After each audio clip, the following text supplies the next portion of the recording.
जय श्री राम, जय हनुमान जी महाराज, जय बागेश्वर धाम। नमस्कार दोस्तों, स्वागत है एक बार फिर से आप सभी का स्वागत है द वास्तुशास्त्र में। दोस्तों, आज की यह वीडियो उन लोगों के लिए बनाई गई है जो कि हमेशा कमेंट करके बोलते हैं कि उनके जीवन की समस्याएं खत्म ही नहीं हो रही है, चाहे वह समस्या किसी भी प्रकार की हो, किसी भी प्रकार का पितृ दोष हो, गृह संबंधी, पारिवारिक समस्या या नौकरी संबंधी किसी भी प्रकार की समस्या से भी लोग घिरे ही रहते हैं। आप सभी ने नमक के बहुत से उपाय सुने होंगे, लेकिन आज जो प्रयोग हम आपको बताएंगे वह बहुत ही ज्यादा खास और असरदार है, जो कि अपना असर तुरंत ही दिखाता है और आपको आर्थिक और सामाजिक लाभ मिलने लगता है। तो आप इस वीडियो को पूरा देखकर सही प्रकार से समझ लीजिए, क्योंकि इस उपाय की एक ही प्रक्रिया है कि इसको आपको नियम पूर्वक करना होगा। तो आप इसे बहुत ही ध्यान से समझिएगा, जिससे कि आप इसे स्टेप बाय स्टेप कर सके। क्योंकि दोस्तों, हमारे बीच में बहुत से ऐसे लोग हैं जो कि बहुत मेहनत करते हैं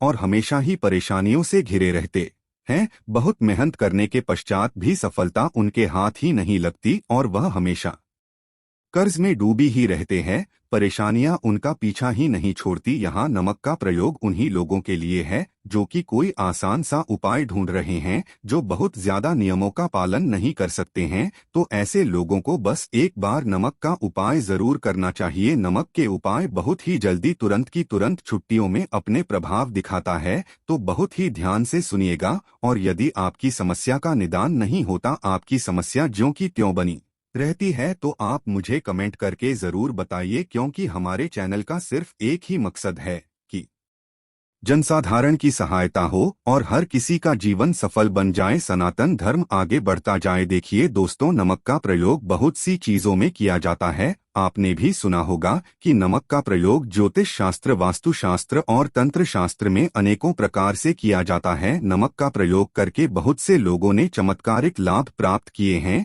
लेकिन आज के आधुनिक युग में बहुत से लोग इन उपायों से अनजान हैं। लेकिन आज का प्रयोग यदि आप करते हैं तो आप अपने जीवन से नकारात्मक ऊर्जा को हमेशा हमेशा के लिए खत्म कर सकते हैं। तो ध्यान से सुनिएगा कि आपको यह प्रयोग करना कैसे है। आप अपने दोनों हाथों की हथेलियों में नमक ले लो। यहाँ आपको लेना किस प्रकार से है, आप अपने दोनों हाथों की हथेलियों के बीच में नमक को ले ले और यह प्रयोग आपको सोमवार या फिर शुक्रवार के दिन से ही प्रारंभ करना है। दोस्तों, एक बात का तो आपको विशेष ध्यान रखना है, या तो उपाय को आप सोमवार से शुरू कीजिए या फिर शुक्रवार से शुरू कीजिए। इन दोनों दिनों में से किसी भी दिन आप इस उपाय को प्रारंभ करते हैं, आप अपने दोनों हाथ की अनसुनी बनाएं और उसमें नमक को भर लें और उसके पश्चात आप अपने इष्ट देव का ध्यान करें। आपके जो भी भगवान है, जो भी आपके इष्ट देवता हैं, जिनमें भी आपकी पूरी और सच्ची श्रद्धा है, आप उन्हीं का ध्यान करें, उन्हें अपने मन में धारण करिए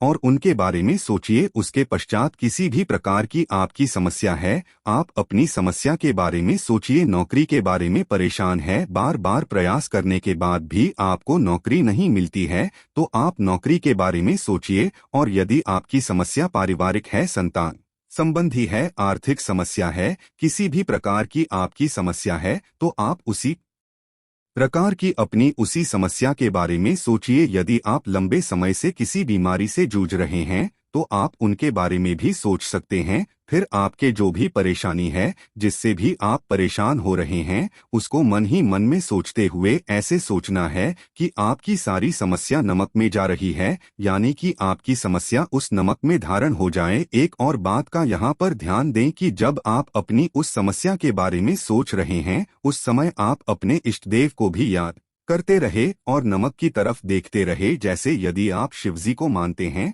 तो आप शिवजी को अपने मन में धारण कर लें, और यदि आप हनुमान जी को मानते हैं, तो हनुमान जी की छवि को अपने मन में धारण कर ले। दोस्तों, आप चाहे तो एक चौपाई का भी पाठ कर सकते हैं। उस चौपाई को आप अपने मन ही मन में दोहरा सकते हैं। तो चौपाई कुछ इस प्रकार है, आप ध्यान से सुनिएगा। कवन सो काज कठिन जग माही, जो नहीं होता तुम पाही। दोस्तों, यह एक ऐसी चौपाई है कि यदि आपने चौपाई का पाठ कर लिया, तो हनुमान जी महाराज को आपकी बात सुननी ही सुननी पड़ेगी। यदि आप इस चौपाई का पाठ करेंगे, हनुमान जी महाराज तुरंत ही आपकी बात श्री राम तक पहुंचा देंगे। तो आप इस चौपाई का 11 बार जब 5 बार पाठ कर लें, अपने मन ही मन में चौपाई को जप ले और अपनी समस्या को नमक की तरफ देखते हुए ही आपको यह चौपाई बोलनी है। और उसके पश्चात आपको क्या करना होगा, आप बहुत ही ध्यान से सुनिएगा दोस्तों। जब आप नमक की तरफ देखते हुए अपनी सारी परेशानियां, अपने सारी चिंताएं नमक में प्रवेश करवा देंगे और जब आपके सारे बुरे ख्याल उस नमक में समा जाएं, आपकी नकारात्मक ऊर्जा कभी कुछ उस नमक में समा जाएं, आपको यह सब कुछ अपने इष्ट देवता को मन में अपनी धारण करते हुए सोचना है। आपको ऐसे सोचना है कि आपके इष्ट देवता आपको इन सभी परेशानियों से निकाल देंगे। ऐसा करने के पश्चात आप खुद नमक को अपने घर में बिल्कुल भी ना रखें और ना ही आप इसको अपने घर में कहीं फेंके, या तो आप इसको कहीं घर के बाहर बैठे या फिर कहीं ले जाकर मिट्टी में दबा दें। चाहे कुछ भी हो दोस्तों, आपको इस नमक का इस्तेमाल बिल्कुल भी नहीं करना है कि तुरंत ही आपको इस नमक को घर से बाहर कर देना है। ऐसा करते के साथ ही आपको तुरंत ही आभास होने लगेगा कि आपकी जो परेशानियां थी वह कम होने लगी है और अब धीरे धीरे महसूस करेंगे कि आप जैसे जैसे यह उपाय करते जा रहे हैं, आप अपनी समस्याओं से मुक्त होते जा रहे हैं। अब आप इस बात का ध्यान रखें कि जिस दिन भी आपने यह उपाय किया है, चाहे आपने सोमवार में किया है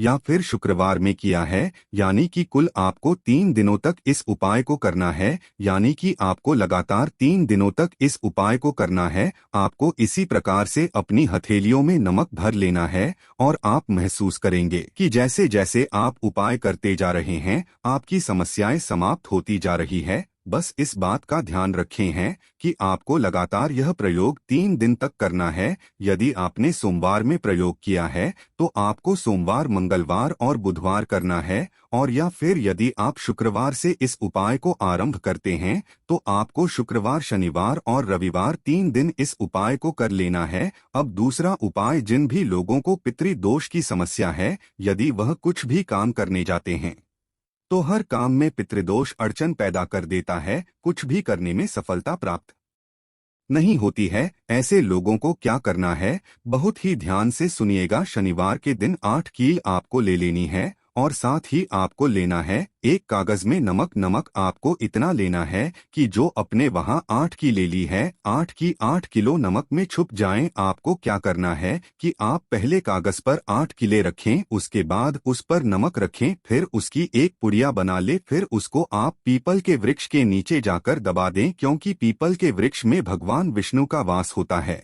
और वहां पर जाकर यदि आप यह उपाय करेंगे तो आपके 2 कष्ट तुरंत के तुरंत ही समाप्त हो जाएंगे। अब मैं आपको तीसरा और बहुत ही सटीक उपाय बता देता हूं। यदि आपके घर में कोई वास्तु दोष है, जैसे कि आपने देखा होगा कई बार लोग बना बनाया घर खरीद लेते हैं, इसलिए वे घर को अपने अनुसार नहीं बनवा पाते हैं। ऐसे में वह अपने घर को तोड़ भी नहीं सकते, कुछ नया सामान भी नहीं लगवा सकते। तो उन लोगों को क्या करना होगा, बहुत ही ध्यान से सुनिएगा। घर में वास्तु के कारण जहां पर भी क्लेश होता है, आपसी अनबन बनी रहती है, घर में आपस में भेदभाव बने रहते हैं, ऐसे में जहां पर वास्तु की समस्या है, चाहे वह रसोई घर हो या फिर बाथरूम हो, जहां पर भी आपको लगता है कि यहां पर वास्तु की समस्या है, वहां पर आपको एक नमक की पोटली बनाकर रख देनी है। जी हां दोस्तों, आपने बिल्कुल सही सुना। जहां पर भी आपको ऐसा लगता है कि यह जगह वास्तु के अनुसार सही नहीं है, वहां पर आप नमक की एक पोटली बनाकर रख दे और फिर उसके बाद आप उसको 7 दिन के बाद बदलते रहे। जैसे कि यदि आप एक पोटली रख रहे हैं, फिर उसको आप 7 दिन के बाद चेंज कर दे। ऐसा आपको 21 बार करना है। टोटल आपको 21 पोटली बदलनी है। इस तरह से उस दिशा का पूरा वास्तुदोष खत्म हो जाएगा। नमक में इतनी शक्ति होती है दोस्तों, हम यहाँ पर जो भी आपको उपाय बताते हैं वह पूरी तरह से सटीक होते हैं। दोस्तों, बहुत ही गहन अध्ययन के बाद हम ये उपाय आप सभी के लिए लेकर आते हैं। आप चाहे तो हमारे चैनल पर जाकर कुछ अन्य उपाय भी देख सकते हैं, क्योंकि हम यह सारे उपाय आप सभी के मार्गदर्शन के लिए लेकर आते हैं। तो यदि आपको कोई उपाय अच्छा लग रहा है और आप अपनी समस्या के निवारण हेतु यदि कोई उपाय करना चाहते हैं, तो आप जरूर इन उपायों को कीजिए, लेकिन पूरी श्रद्धा और विश्वास के साथ, और पूरा उपाय यानी के उपाय को करते समय उसको पूरा कीजिए, उपाय को बीच में मत छोड़ दें, अन्यथा आप बेकार ही परेशान होंगे कि हमें उपाय का पूरा परिणाम नहीं प्राप्त हुआ। अगर दोस्तों यदि आप पूरी श्रद्धा, विश्वास और नियम के साथ जितना उपाय को करते हैं तो उसका जो है 100% रिजल्ट आपको मिलेगा। लेकिन सभी उपायों का एक ही नियम है कि सभी को पूरा नियम के अनुसार किया जाए। तो यदि आपको कोई उपाय समझ में नहीं आया तो आप वीडियो को दोबारा से देख सकते हैं या मुझे कमेंट करके भी पूछ सकते हैं। इस वीडियो को जनसाधारण तक पहुंचाना आप सभी की जिम्मेदारी है कि हम सनातन धर्म को और भी आगे बढ़ा सकें और जो हमारे यहाँ प्राचीन उपाय आधुनिक युग में कहीं छुप गए हैं उनका सही प्रकार से प्रचार किया जा सके। यदि आपको यह वीडियो अच्छी लगी है तो वीडियो को एक लाइक कीजिए और यदि आप चैनल पर नए हैं तो धर्म लोग चैनल को सब्सक्राइब करना ना भूलें। धन्यवाद।